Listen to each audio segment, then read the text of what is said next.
Olá, graça e paz em nome de Jesus. Hoje faremos a apresentação do panorama do livro de Josué. Seguindo-se ao Pentateuco, os 5 livros escritos por Moisés, o livro de Josué dá início à segunda grande seção da Bíblia hebraica, conhecida como Profetas Anteriores, que vai de Josué até o livro de Reis, com exceção de Ruth, que na divisão hebraica fica na seção chamada de Escritos, mas nós chamamos esta seção de Livros Históricos, e nela estão inseridos, além de Ruth, Esdras, Neemias e Esther. O livro de Josué narra a conquista da terra prometida por Israel sob a liderança de Josué, sucessor de Moisés.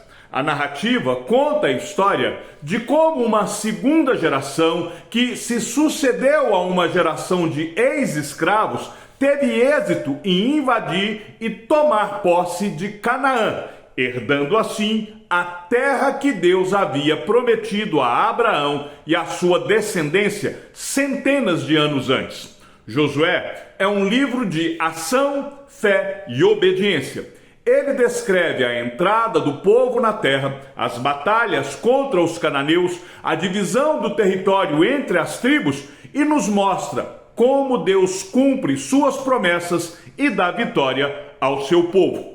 Acompanhe comigo a leitura de Josué, capítulo 1, do verso 1 até o verso de número 6. Depois que Moisés, servo do Senhor, morreu, o Senhor falou a Josué, filho de Num, auxiliar de Moisés, dizendo: Moisés, meu servo, está morto. Prepare-se agora e passe este Jordão, você e todo este povo, e entre na terra que eu vou dar aos filhos de Israel. Todo lugar em que puserem a planta do pé, eu terei dado a vocês, como prometi a Moisés. O território de vocês irá desde o deserto e o Líbano até o grande rio, o rio Eufrates, estendendo-se através de toda a terra dos heteus e até o Mar Grande, na direção do poente do sol. Ninguém poderá resistir a vocês todos os dias da sua vida. Assim como estive com Moisés, estarei com você. Não o deixarei, nem o abandonarei. Seja forte e corajoso, porque você fará este povo herdar a terra que, sob juramento, prometi dar aos pais deles. Israel está agora em condições de tomar posse de Canaã e de cumprir a sua missão e ser testemunha às nações quanto à sua unidade. Israel foi chamado para ser o defensor da palavra de Deus e também de sua lei. Nos livros históricos, começando aqui com Josué, nós vamos ver o povo de Israel cumprindo e às vezes não cumprindo a sua missão. Josué é o livro de vitória e de possessão da terra prometida, apresentando o quadro de Israel, outrora rebelde, agora transformado num exército disciplinado de guerreiros que vai subjugar as nações que lhe eram superiores, tanto em número quanto em poder. O segredo do êxito de Israel já havia sido profetizado por Moisés no livro de Deuteronômios, quando no capítulo 3, no verso 22, ele disse: não tenham medo deles, porque o Senhor, o Deus de vocês, é o que luta por vocês. Em suma, o segredo da vitória de Israel na conquista da terra prometida era porque o Senhor pelejava por eles. E desta forma, nós vamos ver a fidelidade de Deus como pensamento central em todo o livro de Josué. Poderíamos fazer um resumo da mensagem do livro de Josué nas palavras do capítulo 21, no verso 45, aonde Josué disse: nenhuma promessa falhou de todas as boas palavras que o Senhor havia falado à casa de Israel. Tudo se cumpriu. O título hebraico deste livro é o mesmo que nós adotamos, o livro de Josué. A ênfase deste livro está na execução da Guerra Santa, na medida em que Deus conduz o seu povo para batalhar e derrotar repetidas vezes os povos idólatras da região, cumprindo assim a promessa que Deus havia feito de aliança com os patriarcas. Porém, era necessário que Israel se mantivesse fiel aos preceitos do Senhor. Vamos agora analisar o panorama geral do livro de Josué. Embora o autor não apareça mencionado no corpo do livro, o candidato mais provável à autoria deste livro é o próprio Josué. Ele foi testemunha-chave ocular dos acontecimentos registrados, conforme nós podemos ver no capítulo 18, verso 9, no capítulo 24, verso 26. Josué nasceu durante a escravidão egípcia e foi treinado por Moisés, e por escolha de Deus, Josué foi elevado a esta posição-chave de conduzir Israel ao entrar em Canaã. Um assistente a quem Josué preparou pode ter sido aquele que concluiu o livro, acrescentando comentário como os que dizem respeito à morte de Josué, que está lá no final do livro, do verso 29 ao verso de número 33 do capítulo 24. Alguns têm sugerido que esta seção final do livro foi escrita pelo sumo sacerdote Eleazar, porém nós vamos ver que nesta mesma seção Eleazar também vem a morrer. Outros sugerem que talvez tenha sido escrito pelo filho de Eleazar, Finéias, mas nós não temos base bíblica para concordar ou negar este pensamento. O período de abrangência histórica do livro vai desde a morte de Moisés até a morte de Josué, cobrindo um período aí de cerca de 24 anos. Pouco antes da morte de Moisés, por mandado de Deus, Josué recebeu o bastão da liderança de Moisés. Nós lemos isso quando estávamos lendo Deuteronômio capítulo 34. Israel havia chegado ao fim do período de 40 anos de peregrinações pelo deserto. Josué estava com cerca de 85 a 86 anos quando se tornou o líder de Israel e morreu mais tarde aos 110 anos de idade, conforme o livro de Josué nos narra no capítulo 24, no verso de número 29. Depois de Josué ter guiado Israel na expulsão da maioria dos cananeus e ter dividido a terra prometida entre as 12 tribos, nós vamos ver no final do livro a morte de Josué.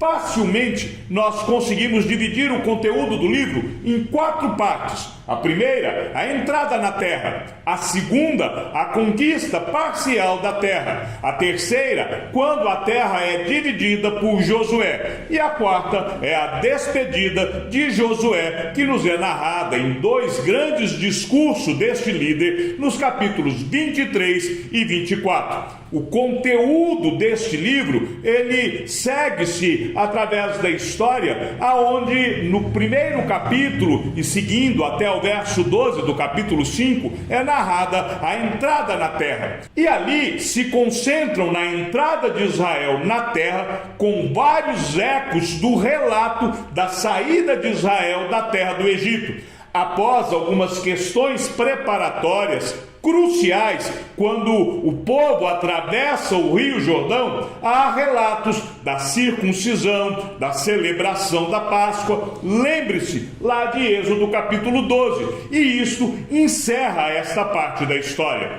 A segunda parte do conteúdo do livro é que logo após a celebração da Páscoa, Josué desfruta de uma experiência ímpar, a presença de Deus. O Senhor havia prometido estar com Josué, e o povo orou para que o Senhor o acompanhasse. O inimigo sabia que Deus estava com Josué, Josué capítulo 2, do verso 8 e os versos seguintes, nos mostram que o inimigo tinha essa certeza da presença de Deus com o povo, a ponto de derreter o seu coração. Josué havia usado esta promessa, a promessa de que o Senhor estaria com eles, para encorajar o povo. E naquele instante, era o próprio Josué quem estava experimentando a realidade desta promessa. E ele então desfruta da manifestação de Deus antes dele dar sequência à sua própria história. Aqui, neste trecho, acontece aquilo que a teologia chama de teofania. Eu vou explicar melhor isso quando eu estiver tratando da presença de Jesus Cristo no livro de Josué, no final deste nosso panorama. Deus foi ao encontro de Josué como príncipe do exército do Senhor. Certamente Josué se lembrou do cântico entoado por Israel na travessia do Mar Vermelho, quando Israel cantava e dizia: o Senhor é homem de guerra, Senhor é o seu nome. O capítulo 6, do verso 1 até o capítulo 12, do verso 24, nos contam a história da conquista parcial da terra e figuram aqui o triunfo divino sobre Jericó no capítulo 6, a derrota de Ai no capítulo 7, que são narradas em detalhes e servem de paradigma para aquilo que virá a seguir. O fato de que esta guerra é uma guerra santa, que é uma guerra que é conduzida por Deus e não por Israel, e tudo depende tão somente da obediência de Israel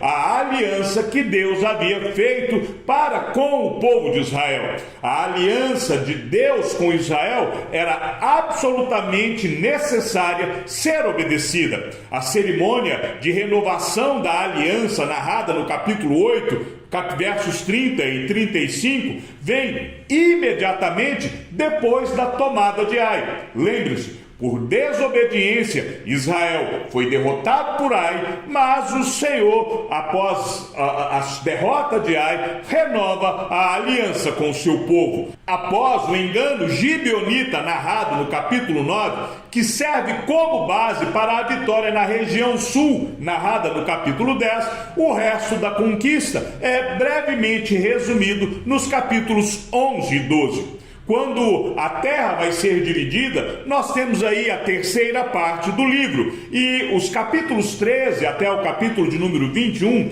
narram a distribuição da terra, estabelecendo a organização administrativa após repetir o estabelecimento das tribos orientais, capítulo de número 13, conforme o livro de Números, capítulo 32. O foco, então, se volta sobre as tribos que desempenharão os papéis principais na história que vem a seguir. Judá, Efraim, Benjamim. É de Benjamim que lá na frente virá o primeiro rei de Israel, e Benjamim vai liderar a lista das demais tribos nos capítulos 18 e capítulo de número 19. E esta parte conclui com a garantia de proteção para aqueles que matarem sem intenção, o capítulo de número 20, e também para os levitas que de outro modo não herdam a terra, conforme nós podemos ver no capítulo de número 21.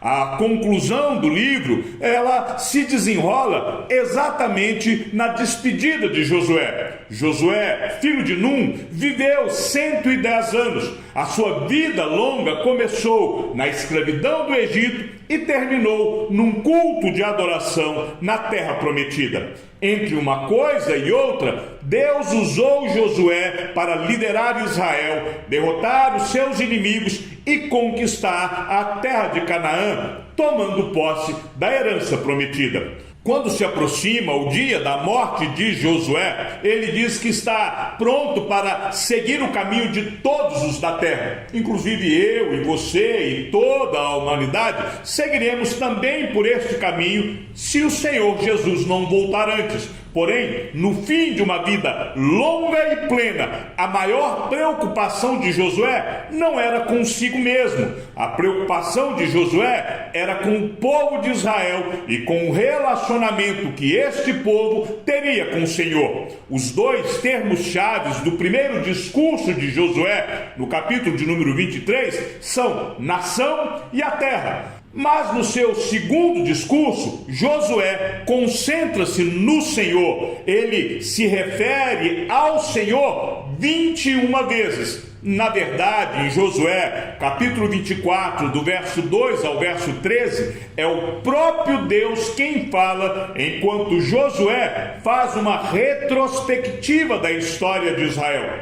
Uma outra palavra-chave que nós veremos é servir. Ela é usada 15 vezes nesse discurso. Jeová lhes deu a terra e iria abençoá-los em sua herança se o povo amasse e servisse com integridade e fidelidade a Deus.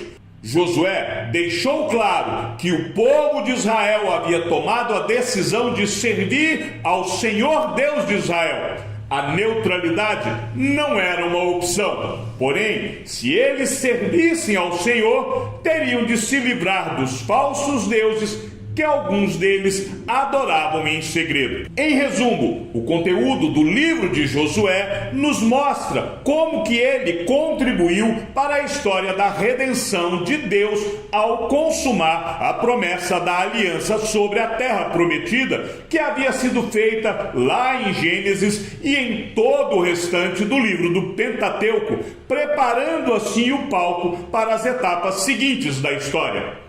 Há algumas lições práticas que nós podemos extrair do livro de Josué. A primeira delas é que obedecer ao Senhor é sempre o melhor caminho. A segunda, arrependimento. Isso significa que nós devemos deixar de sermos independentes de Deus e sermos totalmente dependentes do Senhor. Obediência é princípio, é fundamento, é mandamento de Deus. A terceira lição que nós podemos extrair é que ser forte e corajoso significa cuidar de tudo aquilo que o Senhor nos ordena. Não podemos nos desviar da lei de Deus nem para a direita, nem para a esquerda, se nós quisermos sermos bem-sucedidos e termos a bênção e a proteção do Senhor sobre as nossas vidas. A última lição que nós podemos tirar do livro de Josué é aquilo que o Josué nos diz no verso 14 do capítulo de número 24, quando ele nos ensina o caminho para a santificação. Agora, pois, temam o Senhor e o sirvam com integridade e com fidelidade. Joguem fora os deuses que os pais de vocês serviram do outro lado do Eufrates e no Egito e sirvam ao Senhor. Temor a Deus, servir ao Senhor com integridade e com fidelidade. É isto que é o chamado de Deus para nós.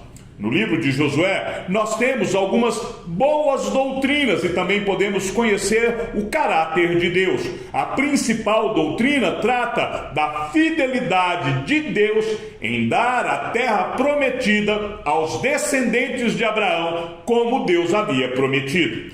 Nós também podemos observar o caráter de Deus no livro de Josué. Nós vemos que Deus é santo, que Deus é ciumento, que Deus cumpre as suas promessas, que Deus é providente e que Deus se ira.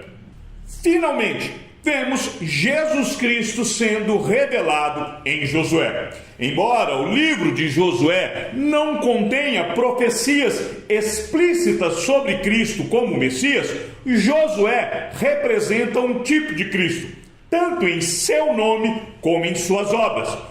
O nome Yeshua representa o nome hebraico de Josué, e esse nome que significa Yahvé é a salvação, ou Jeová é a salvação, também é traduzido como Jesus. Josué, como grande comandante de Israel na conquista da terra prometida, é um tipo de Cristo que é o capitão da nossa salvação. Em dado momento, no capítulo 5, verso 13 ao verso 14, acontece uma teofania. Josué recebe uma visão do comandante do exército de Deus. Este comandante representa Cristo, antes da encarnação como homem, e ele conduziu Josué, o comandante do exército de Israel, à vitória sobre os cananeus. É isso que é chamado de teofania, uma manifestação corpórea do Cristo pré-encarnado. O texto registra uma das aparições pré-encarnadas do Senhor Jesus Cristo no Antigo Testamento. Para Abraão, o peregrino, o Senhor apareceu na forma de um viajante para dividir com ele uma refeição. Gênesis capítulo 18, do verso 1 até o verso 8. Para Jacó, o enganador, o elaborador de esquemas, Deus se manifestou para ele como um oponente, a fim de levá-lo à sujeição. Gênesis capítulo 32, do verso 24 ao verso 32. Josué viu o Senhor como príncipe do exército do Senhor. E isto nos traz uma grande lição das teofanias. Deus sempre se manifesta a nós na ocasião e da maneira que nós precisamos. Chegamos ao fim do panorama do livro de Josué. Que o Senhor seja com o teu espírito e que a graça seja com todos os que amam sinceramente a nosso Senhor Jesus Cristo, e ao Deus único e sábio seja dada toda a glória, e que a sua vida seja sempre para mais em Cristo Jesus. Um forte abraço e até amanhã, se assim o Senhor nos permitir.